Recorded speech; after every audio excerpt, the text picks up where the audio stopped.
and welcome to PodSpot, the podcast where we explore the transformative power of HubSpot with industry experts and thought leaders. I'm Jon Pittham, founder of HubSpot consultancy agency Karman Digital, and today I'm joined by John Bohnert, CRM Migration Specialist at HubSpot, to discuss the key challenges of migration, from data integrity and user adoption to effective post-implementation strategies for long-term success. John, delighted to have you join us today. It's very early in Chicago, is that right? And late over here in the UK. So Thanks for joining us. Oh, happy to be here.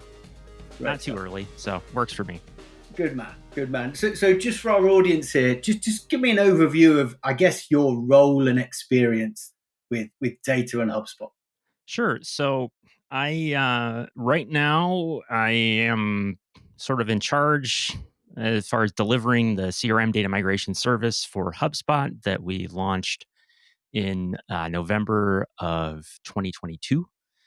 So I was originally in support before that. I was brought onto the replatforming team to launch that service. And so our current CRM data migration service that is now starting to expand, I basically have designed that and I've been delivering that service since its inception, using some custom built tools on our end. I didn't build the tools, but pretty much everything else about the service is something that I put together. And so I've been delivering migrations for customers and working with partners and working with folks internally to get other folks ready to run CRM migrations. So CRM migrations is what I do all day long in one way or another. So we've got the perfect person to have on this podcast today. So no doubt, John, you've heard some or you could tell some stories of your experience of data migration over the years. Yes, and I've heard lots of sort of horror stories from the customers I've worked with as well. So there's a lot that can happen. I think importantly for us as a partner, obviously, undertaking data migration projects or data migration being part of a project, which is more commonly the case. There's a lot of setting expectation around data migration. Sometimes clients will come to us and, oh yeah, we just need to migrate our data over from our current CRM, and it is my overriding view and opinion is it's never that easy. It's never as easy as you think it's going to be. Yes, there's always something unexpected. And like with any big project, there's always something that like you don't anticipate or the plan has to change. And I think being able to have the flexibility for that is like really important, to not get too upset when you have to change something. Is really key because it's going to have to be different. Something's going to have to be different. It is that, isn't it? You can plan as much as you like. You can think you've cleansed your data, structure your data, filter it, whatever you might do your data. When you actually then push it into the new CRM and migrate it over, there's always something there's one detail, right? There's one detail that you didn't think about. And so making sure that you can be flexible like around that is going to be really, really important. Because you don't want that to derail the whole thing.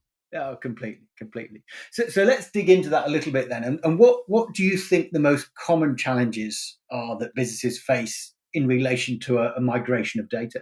Yeah, I would say, and this touches on just what we were talking about, like a combination of either too much planning or insufficient planning, and also trying to do too much. So the migration, and like you were saying, sometimes the migration is part of another project. You want your migration to be its own project. You don't want necessarily the data cleansing and other things to sort of get lodged into the migration. You want to make sure that the scope of what you're doing is specific enough. That's the big one as far as like the challenges, like making sure your plan makes sense and that it's not too big, it's not too small. And I guess in terms of the responsibilities for data migration, we're often working with operations teams and obviously organizations of different sizes have different departments and some have individuals that carry a lot of responsibility across the CRM and others just part of it. Where do you see data migration sitting within the larger organization in terms of functional responsibility, I guess? Yeah, that's a tough one because organizations are all sort of going to be different and every migration is going to be unique in some way. But really, there have to be the stakeholders involved who, number one, sort of know about the operations. And then number two, somebody who has to know about the data. You're going to have somebody actually like review the data at some point And that's going to be probably somebody who works with it. So those folks need to be involved on some level. So either your salespeople or your sales managers or anybody who's like really familiar with the data. Same thing if you've got lots of marketing data, the folks running your marketing campaigns, like they're going to know more about what they need, and all of those folks need to get involved in some way to make sure that everybody has everything they need, because that's really the goal, right? To migrate all the stuff that needs to be migrated to keep everything running as it is. Yeah, that's a really good point actually about the data that they need, and often we will hear of or get involved in projects where the organisation is really clear that they want all their data to come across, Yeah. but often not all their data is relevant. Yes, this is a big thing with every migration, and my recommendation on that is always like you want to have sort of three categories of your data, right? There's the essential data. This is the stuff that you need that for your day-to-day operations. If you don't have that data, your business cannot continue to run. Then you've probably got nice to haves. These are things that are like, they would be great to include if you can get them into HubSpot in a way that makes sense. But you don't ever want to just migrate data for the sake of migrating data, because if you put stuff into HubSpot and it's not going to be useful, then you spent time doing that and you're never going to use it. And then the third category is just like things that are okay to let go of. And my recommendation on that is always like, don't worry about leaving all of that behind, but also know what's okay to leave behind. It's all right if you bring in some bad data, because you're going to have some bad data, and your data eventually is going to have some bad data in there. This isn't going to be like the final thing you do with your data ever. So being super particular about that, it's only going to slow you down. Yeah. Yeah, and actually, a point you mentioned there about bad data, and I know we had a very brief conversation a few weeks ago, John, about this, and cleansing data before coming across into HubSpot. Because I had a conversation with a client yesterday where we're doing a migration project, and we're going to pull data into HubSpot and then cleanse it in HubSpot rather than cleanse it before. It's interesting, isn't it? Often the historic view, or arguably what most people think, is you need to cleanse your data first before it goes into HubSpot or a new CRM, rather than before. What's your view on that? So I'm a little biased here because the way I run the migration service at HubSpot is very much get your stuff into HubSpot and then kind of deal with it there. Um, and in general, I think the view is shifting more towards that, because CRMs now have more tools for data cleansing built into them, and HubSpot has some really nice data quality management tools, as far as like looking at duplicates and things.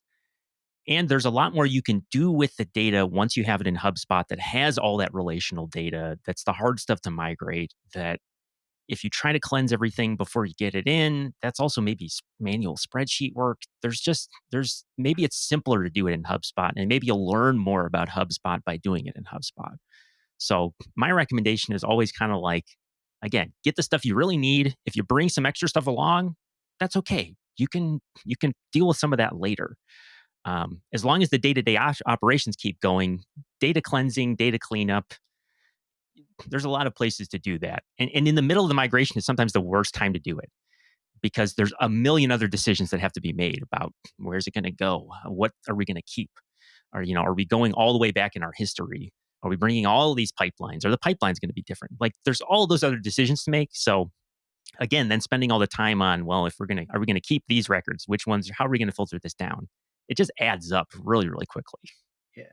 And what would your advice be to an organization that's not bringing all the data over? What do they do with that data? They just deposit in a data warehouse? Is that the best thing to do if they're not moving it over? In general, and this is a general recommendation for really any migration, you always want to have backups. Like you absolutely always want to have backups somewhere, even if it's just in CSV files that you've got on like OneDrive or on your Google Drive or whatever else. You always want to have some type of backup that has like as much of the data as possible, so that if you do find out something's missing later, you'll have a way to go track it down. But where you put that obviously really depends on how much data you have, and really what you can get out. Because a lot of CRMs aren't going to be great about what you can export from them. Some platforms will give you really nice a zip file that's just got everything you need, and you can just throw that somewhere and reference it later. other organizations, other CRMs are going to be a little bit more prickly about what you can get out. So that's Yeah. going to impact as well. Yeah. Yeah, I think there's a vast number of CRMs out there, and other platforms and systems that we obviously migrate data over. And one of the challenges that I find is the architecture of that data from the seeding platform. If you think about HubSpot, HubSpot has objects and it has records, it has properties, and ideally the seeding CRM mirrors that, but that is rarely the case. How do you what tools do you use, or how do you deal with that? Ensuring the data coming from the seeding platform, if you like, is structured or configured in such a way that it can be imported into HubSpot in the right way. In HubSpot, it's really crucial to. And this is a recommendation that I have given people from way back in my support days. Of you want to try to use HubSpot in the way that HubSpot intended you to use it, Yeah. because you're going to have a lot smoother experience if you go along with the assumptions that HubSpot has made, because it is a curated platform. The types of engagements that we have are very specific.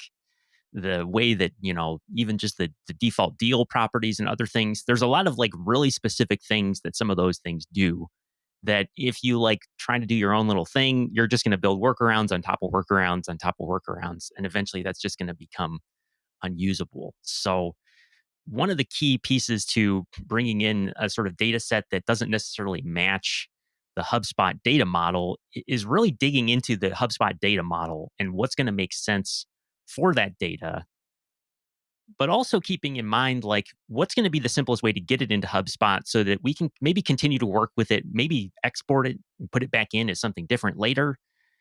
As long as we can get it in there and have it be useful, that's sort of the key piece for me, at least for migration, is start with that. Get the useful stuff in there in a way that you can use it.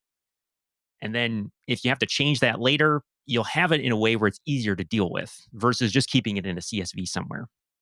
But the data model is key on that. And that's a hard thing to get into super specific on, because everybody's approach is going to be a little different. But my biggest recommendation is try to go along with what HubSpot intends for you to do with our various objects, and you'll have a much smoother time. Yeah, yeah. If you're trying to hack it a little or fudge things, then that's almost certainly going to create problems further down the line, I would guess. Mm-hmm. Yeah. Absolutely. I've seen that. I saw that a lot in support, and you'll see that in when folks are migrating, they'll have a deal pipeline that's for tracking some kind of process that's like an onboarding process or something, and that maybe doesn't make sense as a deal. Maybe that could be something different. But if you don't know exactly what that should be right now and you've got it as a deal, put it in HubSpot as a deal, and then think about how to change that maybe later. Um, that's my general recommendation. But part of what I do is these migrations that are supposed to be pretty quick. So I'm a little biased with that too. Let me know when you come across a quick migration. I guess it depends on the size of data and which CRM it's coming from, of course. So, Yes. And our process with our service is very automated, so we can actually turn them around very quick as long as your data set is nice and is relatively clean. Smaller data sets are always going to be easier because they're just going to have a lower percentage of issues. And if the configuration's not too complicated, or you don't need a lot of like workarounds and things, we can do pretty fast turnaround. But we do use a lot of automated tools, so your resources are going to be a really big impact on how fast it's going to go. yeah, yeah, I understand that definitely. So thinking about that migration process, and we've got our users together, project team, stakeholders. We understand the core data, the primary data, if you like, that we want to get across, the essential stuff. We've done maybe a little bit of cleansing. We are now looking at migrating that data over. Well, how would you go about that? Do you do it in tranches? Do you do a test migration? Obviously, we've backed up the data as well. What does that process look and feel like? Yeah. One thing that I'm a huge supporter of is one thing at a time, so that there's less distractions. And so one of the key pieces to that is when we're doing some type of task as far as getting the data into HubSpot, we want to focus on one thing at a time. So keeping the associations and things, sometimes we need to do like a multi-file import, or maybe we're syncing data using data sync or something. But you should still limit that so that when you get a bunch of issues, maybe when you do your import and there's errors, or when you run your sync and there's records that fail, that there's only a certain subset of problems to look at in that moment. Because what can really kill the momentum is when there's just this sort of barrage of problems that all have different solutions, and that maybe if you're looking at something, if you fix something first, maybe that fixes the other problem you have. You can't make sure that all of your activities are associated with all your contacts until you made sure you have all your contacts in. So making sure that there's some type of like order of operation to that, and staying focused on one thing at a time when you can, is going to really, really make that go smoother. That's a really good point you make there about, and certainly from our experiences, almost a number of issues that arise and which ones you tackle first to sort of try and resolve the core challenges, I guess, in relation to the migration. So, yeah, okay. Yeah, I like to eliminate distractions. That's my view. The less things you have sort of on the screen showing, oh, this is an error and this is an error, the less of that you have, the better. It really helps everybody stay focused. Yeah, yeah. And do you have a view on data governance, or sort of the management of data on during the transition over into the new CRM, into HubSpot? That's really something that it's something you want to figure out like early on. So, like we were talking about the stakeholders and whatever else, like you want to make sure that those conversations are happening before a lot of the plan is really fleshed out, because you don't want to get into a situation where you do 90% of the project and then someone comes in and says, well, what about my thing that is really, really important for what I do? And we haven't talked about it yet.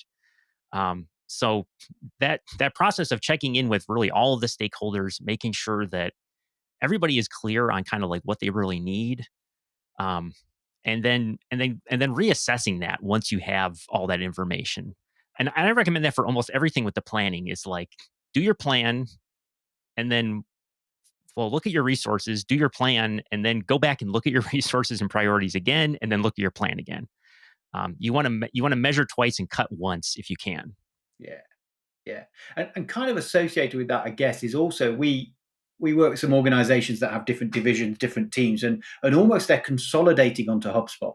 And they might be consolidating on multiple platforms onto HubSpot across multiple teams. And the whole idea of, labeling and a data dictionary, some people call deals, others call them opportunities. There's different language used internally in the organization, which then throws up more challenges. So I guess that plays back into just having some kind of alignment before moving across into HubSpot. Absolutely. And making sure everybody is using the same terminology even sometimes can be a struggle, with how different platforms are just calling things that are essentially the same. And some platforms will let you rename things, and it can get a little dicey sometimes as far as like, what are we actually migrating? What's it going to be in HubSpot? And a key piece to that too is just making sure that like people know enough about HubSpot, enough about what HubSpot can do and what your HubSpot plans are, so that there's no surprises as far as like, oh, well, this is what we got. This is what as sales or as marketing we got from the migration. Um, that's a thing that can really disrupt operations and just cause headaches in a lot of different ways. Yeah, yeah. I think one of the things that we come up against, or not necessarily come up against, but when the data is passed into HubSpot, is potential issues around duplicates because of the way things are enabled, particularly around companies and multiple emails and things like that. Do you have a view on duplicates and managing that in the most effective way? This is another situation where you want to apply force where it gives you the most benefit, because it's very easy to see a big list of duplicates, or import your companies and you realize, okay, I've got 15 different companies that are all named the same thing. Um, what's really going to be crucial for ensuring that you can do the rest of the process? That's the first thing to look at. So when we bring in all those companies and there's duplicates, during the migration probably isn't the best time to totally deal with that, because we got the data into HubSpot. We can still use it. Maybe we want to like squish those together later. Your duplicate contacts, though, if the email address is the same, HubSpot's not going to let you create that. So in that situation, if there's data that's like related to those and you want to be able to hang on to that, then there's going to be some more work that you're going to want to do to make sure you get the contacts that actually matter, or that you're merging them down in the source, or making sure that you're consolidating that information in some other way, because that's where you can really lose important data. Like, again, I'm always of the opinion that if you bring something that's kind of messy into HubSpot, that's better than leaving something that you really need behind. Yeah. So always focus on that thing of like, what's the important stuff, and keeping in mind how it's going to be interconnected, because I think that's an easy thing to overlook. Is, oh, well, this contact is the same as that one, so that doesn't matter. Well, maybe the one that you have in HubSpot doesn't have any useful data on it, and the one you're leaving behind is the one that has all the activities and is associated with all the deals. Um, my recommendation for that, though, too, is because that can get really overwhelming. Sometimes it makes sense to work backwards. So instead of saying, let's look at every single contact that is a duplicate that we couldn't import, if we did the deals and the contacts and all together, maybe let's look at the deals, because if they're all supposed to have a contact and there's some deals that don't have a contact, then those are the ones we probably need to go look for, right? Yeah. Same thing with the company records. If we're expecting there to be a company for every single deal and we have some that don't, well, maybe those are the ones we need to go looking for, because that's going to be easier than just looking at the giant list of things and saying, okay, what do I need from here? Um, Yeah, and I guess that's where we, circling back to that whole idea of getting the data into HubSpot and then using the tools in HubSpot to validate, identify, etc. Just digging into that a little. Obviously, relatively straightforward with filtering and lists and segmentation, etc. To sort of identify gaps in data, but then going a little bit deeper into things like Operations Hub. Is that a tool you guys use to sort of validate and or manage this process at all, or are you using other tools inside HubSpot? So our primary focus, as far as, so we rely on certain parts of Operations Hub for what our service does, in that we use data sync for as like the core piece of our service. And so Operations Hub, in order to have custom field mappings, you do need to have the well, for data sync, you need to have that Operations Hub for the custom field mappings, because obviously you want those if you want to get as much of the data as you can. In general, though, I recommend, because I'm not doing it myself, but with that Operations Hub enterprise trial that's included with our service, I'm always recommending my customers to go and look at the data quality tools in there after we do the initial transfer, for things like the formatting issues, and even for like the fill on the properties, like how many percentage of the various properties are filled. That's always a nice tool that's available for my customers to sort of look at, to get an overview, and even automate some of the corrections on those things while they still have that Operations Hub Enterprise. And in general, having Operations Hub Professional, if you really want to have that high level of control over data quality, and if you have a really large data set, that's going to be more important. Those tools in there are going to be a lot more helpful for things like like capitalization and first name and last name being blended together, and those types of problems. It can identify and fix a lot of those for you automatically. Yeah, I mean, we've seen it and used it in a few occasions, and it's really neat in the way that it can just save time and effort. Really, really does. And in terms of just overall validation and like making sure you have what you need, the most useful thing for that is just a view in HubSpot. Like, put together a view, put the columns that you need, do some scrolling, see if things look filled in the way that you expect them to. And same thing with like checking those deals, that do they have all the contacts they need? Do they have all the companies they need? That's an easy thing to set up in a view and just scroll through to find, or use a filter to set up for. I think that's like super, super powerful. That's really easy to overlook. Is just spend some time looking at the data in a sort of pulled out view, and then occasionally take a look at some of the individual records. Yeah, and that makes a lot of sense. I think sometimes we might try and over engineer solutions, when actually just visibly looking at a table of data. There's no better way to do it. I wish there was, but there's really no better way to be like, do I have what I need, than actually like looking at it and seeing. Um, and that's a hard thing to get folks to do sometimes. So I always really encourage that get that view set up. Take a look at the broad view. If you find individual issues, let's dig into the specific issues. That's the best way to troubleshoot, honestly, is like really digging into one specific instance of a specific problem. But overall, just spend some time looking at the data. It'll make a huge difference. Yeah. A question I didn't actually share with you beforehand, John, so I'm going to throw this one at you. But Uh-huh. that is, I guess quite commonly we come across Salesforce migrations, which I guess you do. Are there Mhm. any tips in relation to Salesforce migration that you think, my guess is it's quite common that you would share? Salesforce migration, one thing, the sort of common thing to be worried about with the Salesforce migration is usually, and there's other CRMs like this too. So like Dynamics 365, certain like Zoho CRM configurations, there's going to be potentially some of that like relational data that is custom that's going to be harder to bring into HubSpot because HubSpot doesn't have like a lookup property. You can create custom associations, but that's stored a little differently. That's going to be a sort of different way of having that data. That's a common sort of situation for some of those CRMs that have a little bit more of that flexibility, that are more like database front ends, as well as custom objects and things like that. So in Salesforce and in Dynamics, you can really set up custom objects to do a lot of different things. And are you going to have that in HubSpot? That's the first question. Like, does your HubSpot subscription include custom objects? If not, what are we going to do with that data? Do we need to keep it? Does it need to go on a different record? Should it be like a workaround, make it a ticket pipeline, something like that? Those are all considerations. And those are the common things that you'll run into for those more advanced setups is how does this translate nicely? Which again is something we were talking about earlier, of just like when it's a very different type of system, you really gotta go through and say, what do we really need? And where can we put this data where it makes sense? A common thing is going to be like, third party BDRs or vendors where there's an association for the other sort of company that's involved or the other person that's involved with this, and it's stored in a lookup. And in HubSpot, maybe that makes more sense. It's just like a drop down because you've only got Yeah, like 10 of those.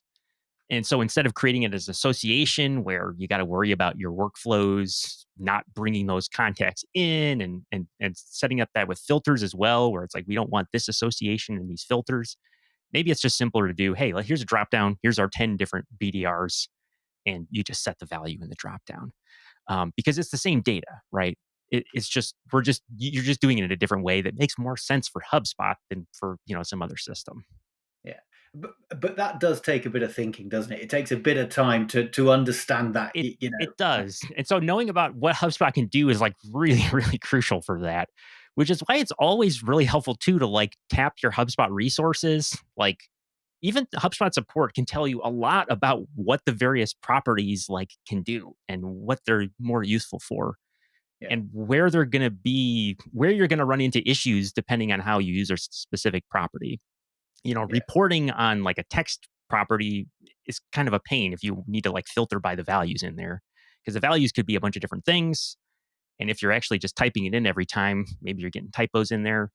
If there's only certain values, maybe a drop down, a multi select, those are going to be better things for building reports with because it's just going to be faster to deal with. yeah, That's just like a really common, example. But even down to that, like ask about HubSpot support. Hey, if I want to build a report on this, which property type is going to be the simplest to work with? And same thing with workflows or list filters and all of that. yeah. And in fairness, that coming across free text fields in the previous CRM is so common. You've got sales Yes, reps just putting anything in, and there's absolutely no reporting you can do over any of that because it's just y- you know. absolutely. HubSpot Import now does a pretty nice job of scanning your files and suggesting for like new columns, like, hey, this makes more sense as a drop down, and it can fill in some of the options. So that can help with a lot of those. You want to keep in mind though that it only scans the first like 1,000 rows or so at this point, so there may be some missing options in there. But that's another thing that I think can be easily overlooked is like the import tool has a lot of things built in to sort of make the process a little simpler to do as you go. And for a small enough migration, you can kind of get away with just doing that. Yeah, Creating all the properties right inside of import, having it suggest to you what they should be. A lot of times that can be sufficient. Now, obviously, not larger migrations, but sometimes for a small enough business, that's all you need. yeah, yeah, absolutely. So John, just thinking about, okay, here's an opportunity to plug your services. So when would a business come to you guys to support a migration? Where's your sweet spot? How can you help? Our sweet spot is we have specific CRMs we support, which you can pull up on our website for the service. We also can do migrations of less than 500K records, so not huge migrations. And our focus is really on speed. So it's very much it's a rip and replace in a very literal sense, that we are going to try to give you the exact same data as close as we can that you have in your source CRM in HubSpot. So we're not going to be a great fit if you want to do a ton of cleanup, if you want to do a bunch of consolidation, if you have multiple data sources. But if you've got less than 500K records, you've got one of our supported CRMs, and you want to get moving quickly in HubSpot. Our service is a great fit for that. We're really designed for a smooth transition. So we use data sync, like I was saying before. We get your portal set up. We do an initial transfer. We deal with some of the issues. We work with our customers on those things. And then the sync just runs while they get the rest of their implementation done. So everybody's still using the old CRM while they're training on HubSpot, while the workflows and reports and lists and other things are being built. And then when everybody moves into HubSpot, the data is just what it was in the old system. Data sync just keeps it up to date. So Yeah. you don't have to worry about the Delta migration, less planning for some of those things.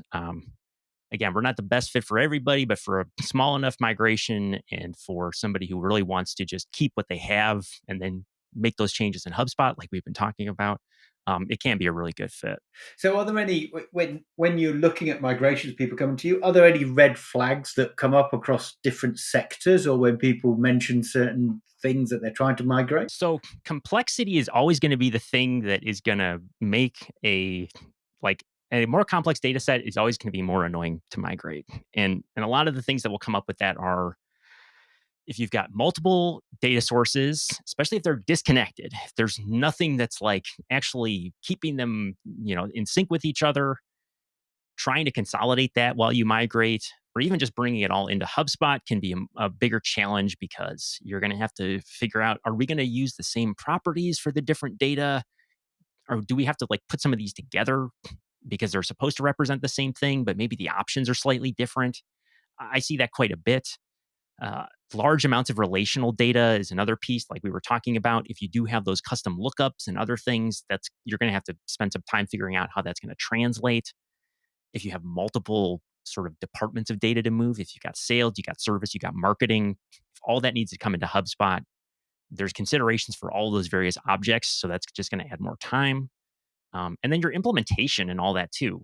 You want to really try to get as much of that done so that you can start using HubSpot once you've migrated the data, because that's going to really hold up and disrupt operations if you do your migration, but everything else isn't ready. And so Yeah, nobody can use HubSpot yet.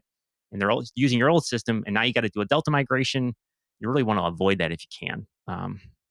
yeah, And another big one, I guess, too, is like we talked about with BDRs, certain, sectors are going to have company records that are maybe like multiple branches. Maybe there's like those hierarchical relationships. All of those things can be a little bit more tricky to deal with. And HubSpot isn't going to be. I mean, HubSpot can help with a lot of those things, but sometimes you got to rethink how you want some of that stuff. Does it make sense to keep those as separate branches? Do we want to set up the hierarchies in HubSpot, or are we going to sort of consolidate those down somehow?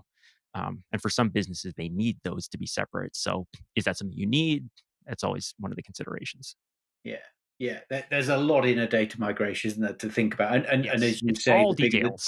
the bigger the data set, the more complex it is, the more it needs thinking through Yeah, properly. and the more data quality problems it'll have too. Larger data sets just have a higher percentage of problems. That is just a fact of life. Yeah, And absolutely. nobody has really clean data. That's a thing I always tell all my customers, like, hey, your data, there's going to be some problems with it, but that's everyone. That's Yeah, literally every data set. So yeah.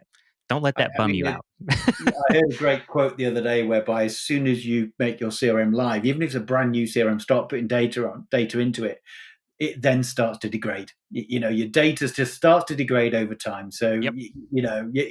data governance and maintaining data integrity and perfect integrity is pretty much impossible. Absolutely. I and something I share with all my customers is data quality is maintained, not attained. You don't ever check a box for data quality and say, okay, I'm done, never again, because your data is always going to be changing. So data hygiene really important. And when you do your migration, if you don't have a data hygiene routine, migrating into HubSpot, it's a perfect time to start it because we've got tools to help you with that. Every subscription gets access to the duplicate management tool, and you can use lists and other things to sort of help manage a lot of those things. But spending like 10 minutes a week on data quality can make a huge difference, like over time, even if it's just keeping things from getting too out of hand. Like that's going to have a big impact. And it's a lot easier to spend 10 minutes every week than to try to spend 3 hours or 4 hours going through like thousands of duplicates in one sitting, because that's painful. It's much better to split that up.